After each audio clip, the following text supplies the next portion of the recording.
Hi, today you have Steve Jones from the Hardscape channel and Mike Hulen from Kirchner Block and Brick. Hi, Steve. Mike, it's been a few years since we've gotten to see each other, but it's a pleasure to be here and talk with you again. Thanks for having me. I appreciate it. One of the things I wanted to talk to you today about is the contractors and their issues and knowledge of DOT regulations and the risks that they may be putting themselves at by not truly understanding all the regulations, weigh scales, Yes. Interstate Yes. travel. Yes, very important. Now, I know when we were talking earlier, you mentioned that in your group of companies that you have a transportation guy that handles all the That's correct, regulations. Steve. That's correct.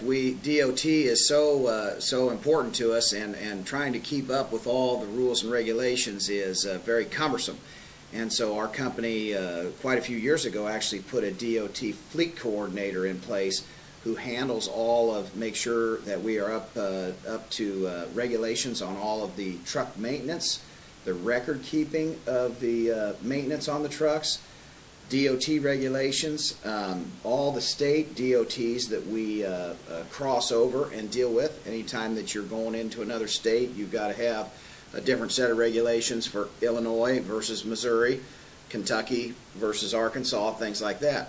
So again, we've got a centralized fleet coordinator that oversees a tremendous amount of that. Driver's files, all of the regulations, drug and alcohol testing, random testing for all of our drivers. And it's important that we have that centralized person that helps us with all of those things. Oh yeah, even for my small company, you know, with PaveTech, when we drive around, we have we ran out with a 1-ton van and a 14-foot 2-axle trailer out to Pennsylvania. Me and one other guy went out there to a show, and we had to run logbooks the entire way. Right. So driver and co-driver, and weigh scales, everything. That's right.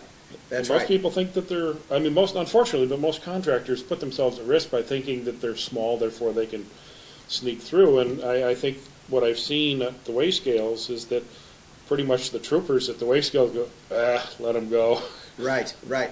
But it is important for our contractors to really be aware of that, and that they're at risk just like a large carrier would be.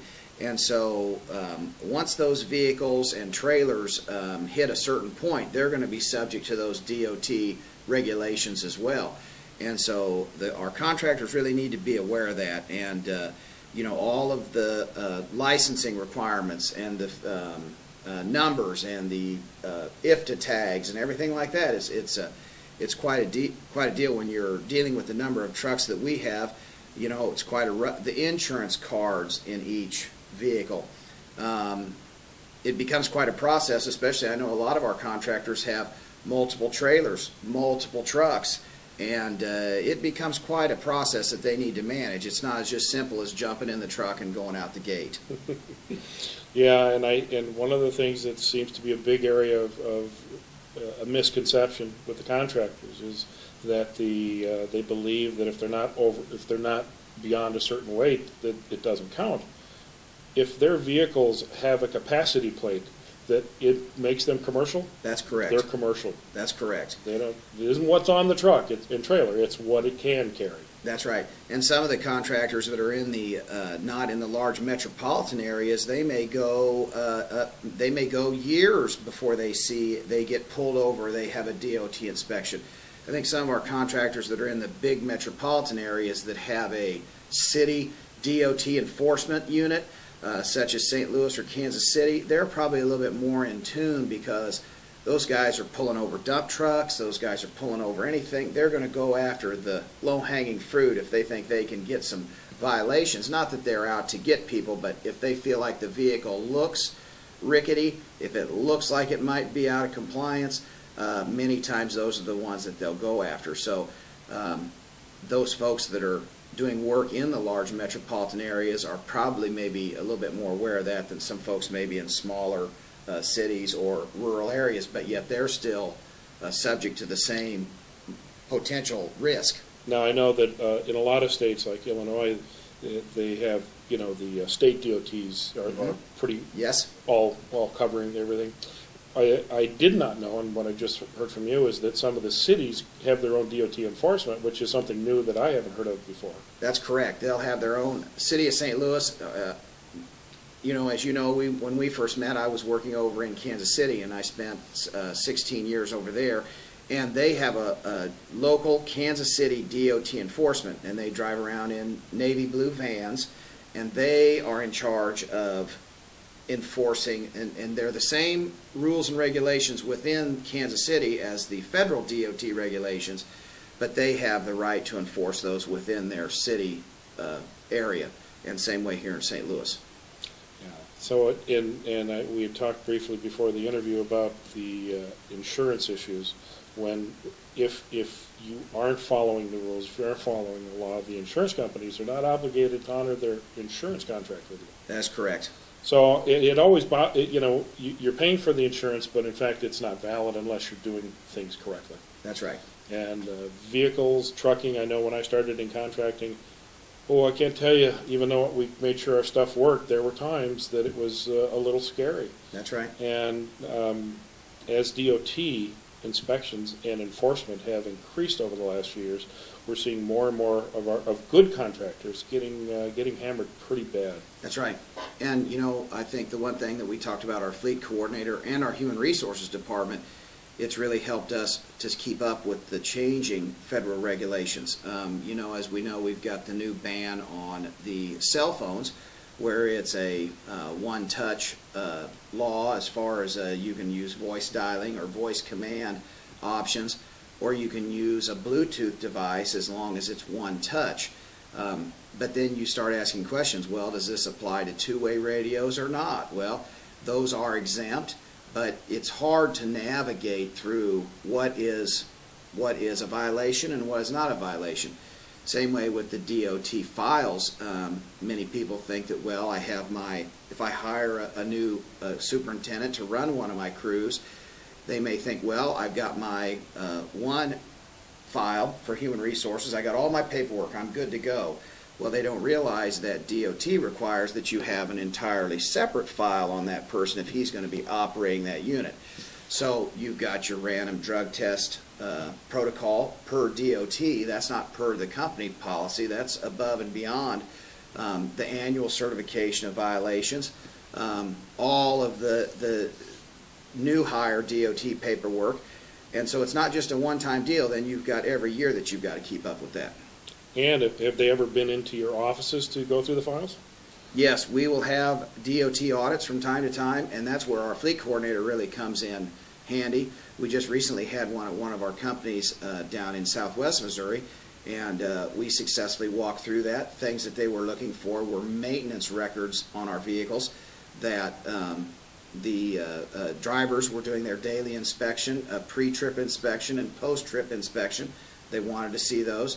They wanted to see that we had been fixing the things that the drivers noted, and that we had maintenance records on each one of those vehicles, that we were doing repairs and maintenance to those like we said we were doing. And so they looked at drivers' hours, and that was, we run a computerized GPS monitoring system that helps our drivers clock in and out just like a traditional employee, but then they also enter into each computer that's on board of each truck. That's the Zeta computer system that by GPS tracks where they're at. So the DOT inspector also wanted to see records of, they'll pick a driver in your, they'll pick an employee in your company and they'll say, is he a DOT driver? Yes, he is. I want to see his hours and his records for this date to this date. So it's quite a DOT inspection. If you've got a good relationship with them and you know how to navigate those waters and you're doing the right thing, it can be a successful, painless process. But if you don't and you're trying to shortcut, you can really get yourself into a bind.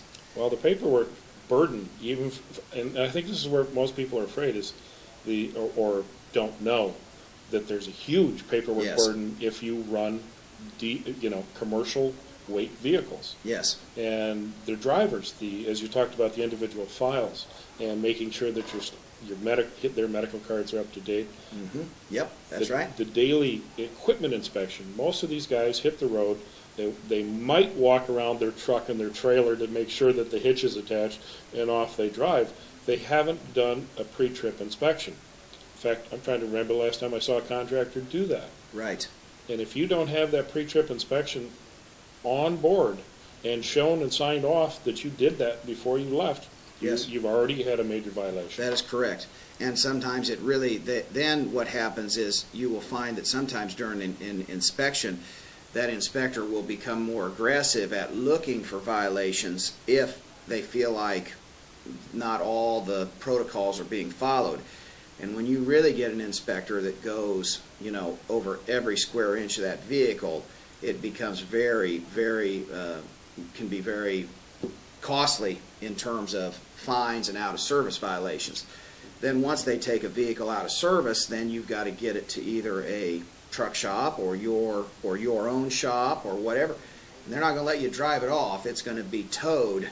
You're going to have to pay for the tow bill to get it in there, and then you've got to do all the requisite paperwork to get the truck back in service, and that involves paying the fines that you incurred during the inspection, and also then having a certified mechanic sign off that all the work has been done. So, and the other thing too that I thought about when you talked about when a driver does get pulled over, or that potential, is that many times we find that the truck doesn't, although we've put them in there, you know, December and January is a big time, change of the year. You've got to get all your licenses up to date, all your cab cards, all your insurance, your IFTA tags, all that stuff that's involved. And even though you put it in the truck, you'll find that for some reason those things tend to disappear. And so the driver will say, "Where's your insurance card?" Well, they'll be at a truck scale. "Where's your insurance card?" "Well, it's here, but I can't find it." Well, then they call back to us, and it's important for us to have a copy in the office to be able to fax to the truck scale and prove that we're up to snuff. So even though you do all your homework, there's still even a lot of pitfalls there. Yeah. Well, one of the things that we're going to do at Hardscape North America this coming year in October down in Louisville is that we've offered Bob Kramer from my office, who's actually very up to speed on the DOT stuff, because we go from state to state for shows. And we've had a few fines. We've never been put out of service, which is, as you mentioned, is a tremendous cost and a huge pain in the butt. Because when you get your equipment, I mean, you're shut down. Yes. It's off. That's right. Give me the keys. That's right. And then, just like you said, it gets towed somewhere. Mm-hmm. Oh, haven't had it out of service, but we came close. Well, that's good. That's good. That's good. So, Mike, I really appreciate the information you shared with us. I hope we've put a little bit of light on the DOT, fear, scare, whatever, knowledge about what these guys do. Respect. Respect, good word. Because when those troopers walk up to your car or up to your vehicle, and they never have a smile on their face. That's correct. They don't. They're on a mission. Yep. All right. Mike, Steve, thank you so much. Thank you very much. Appreciate it.